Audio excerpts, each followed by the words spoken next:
I wanted new window treatments, but didn't want to pay designer prices, so I thought, I'll make them myself. Begin by measuring the width of your window and cut a 12-inch piece of plywood to that length. You'll also need 2 side pieces, so cut 2 4-inch by 12-inch pieces. Attach those side pieces to the plywood board using small L brackets. To pad your valance, lay batting on your work surface. Double the batting so you have a nice thickness. Cut the batting so there is 3 inches on each side and 6 inches on each end. Now lay your fabric, then lay your batting on top of the fabric. Your fabric should be 2 inches wider than your batting. Lay your wooden piece on top of the batting and the fabric, and begin to fold and staple the fabric and batting to the back of the wood on one side.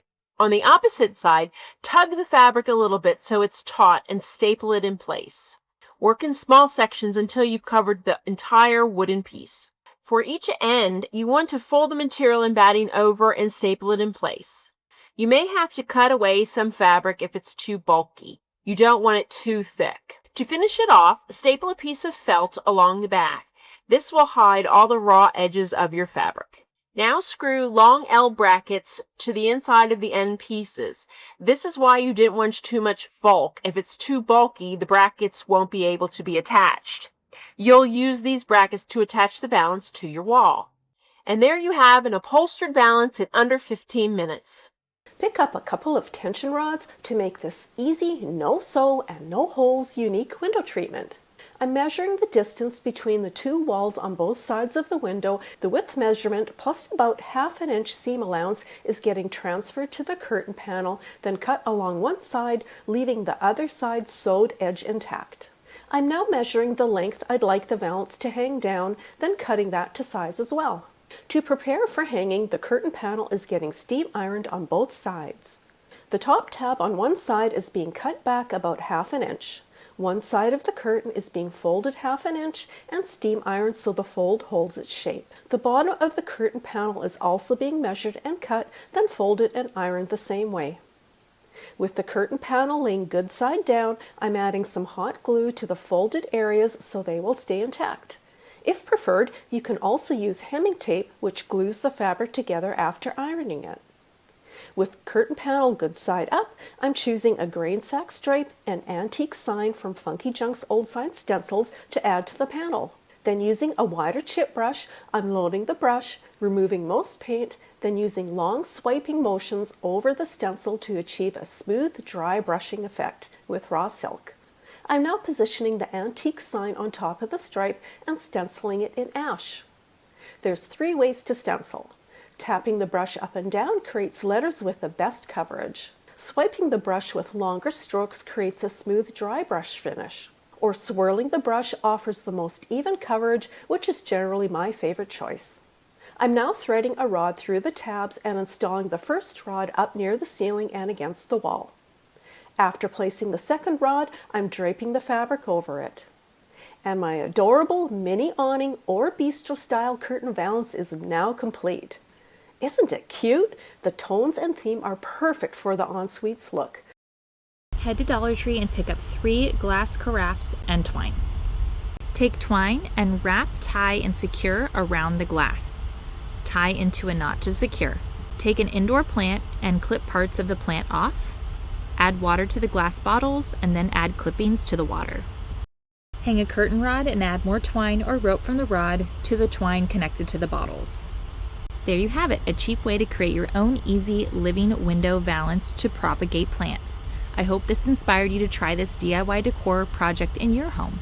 I have this stationary door that goes out to my patio, and I wanted to do something different with it, so I ran down to the hardware store and picked up some 24-inch long pieces of wood. I measured and marked the wood, 1 inch from the end and 1 inch from the side. I knew that my rope was 1/4 inch thick, so I made 5/8 inch large holes so that the rope would slide through easily. Once I had those ready, I went ahead and slid my rope in and tied a knot at the bottom to make sure that the wood would stay securely on top of the knot. It did. I needed my plant shelves to be even on both sides of the rope, so I made a 20-inch measurement and marked it. I knew that that's where I was going to make my next knot and add my next piece of wood. I repeated that process until I had 5 shelves in place. I then secured the rope on the curtain rod that I already had on the door. This allowed me to hold it in place while I worked on the other side, trying to make sure to keep everything even. I made sure everything was straight, and then I started to work my way down using the leftover rope. I worked my way down through the wood and tied a knot so that I could additionally secure it. Once I had everything in place, it was hanging really nicely, but I did notice that some of my plant shelves were not perfectly level. The good thing about this rope is that it was very easy for me to loosen the knot and move it and adjust it so that it could be perfectly in a place where I needed it. Once that was done, I set my plants in place and enjoyed my new floating planter shelves. This project would work great on a window. It doesn't have to be on a door. And it would also look great if you finish out the wood with any paint or stain or decor of your choice. I love the way the light still comes into the room, but I get to highlight some beautiful plants for springtime. I hope this inspires you to create some floating plant shelves of your own. For today's project, I wanted to surprise my wife and get rid of this boring bathroom. I didn't want to go with the traditional curtain rod, so I wanted to go something different. Measured the window, grabbed a 1x6 piece of board that was 4 foot long, and started doing a little bit of sanding to it. Next step was to go ahead and put some stain on it. A lot of people use a brush when they do staining. I like to take a towel or a rag and just wipe it on there. Take all the dark spots and get it wiped on. Do every single side of the board. The next step was to put the hardware on the board that would hold it against the wall. Wanted to make sure that the board would be flat and not sticking out like normal hooks or hardware. So this hardware right here, go ahead and mark it on the back of the board, and what we're going to do is drill it out. That allows the screws in the walls to go flat inside the board, and it holds it up steady. Once you get it drilled, go ahead and get rid of the sawdust, and go ahead and install the hardware using the screw that comes with it. All it takes on a board like this is to put 2 at each end. Now, you want to see a good way on how to hang this up and make it level every time? Take a level, put a piece of tape across the top, lay it flat right where your hooks are, and then what you're going to do is measure and mark right at each hook. Once you do that, go ahead and take the level and set it aside, and we'll use it a little bit later. Next, we need to put our hooks up. Now, I went ahead with the black decorative hook, and I measure and mark equal distance between each hook by dividing the board.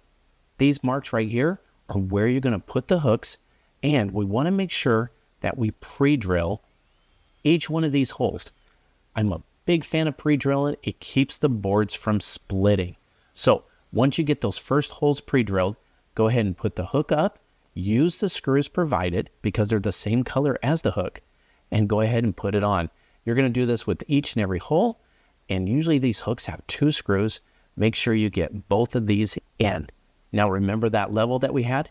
Put that up against the wall and mark where you marked on the tape. Then you're going to go ahead and put screws in the wall in those 2 sections. This is different though. You don't want the screw going flush against the wall. Make sure it sticks out a little bit. Then take the board and you're going to slip it inside the drill hole that you did right inside the hardware. The amazing thing about this is you're not going to see any screws that go through the board. And look how tight and secure that is. Check one more time for level. The next step is to grab some clip rings. That way there is no sewing or anything. It just clips right onto the curtain. Clip it on, both of them, depending on how you want it, and just hang it over your hook. Now, I went from boring bathroom to curtains that I put up, and then the last step is to go ahead and decorate the rest of the bathroom. Doesn't that look amazing?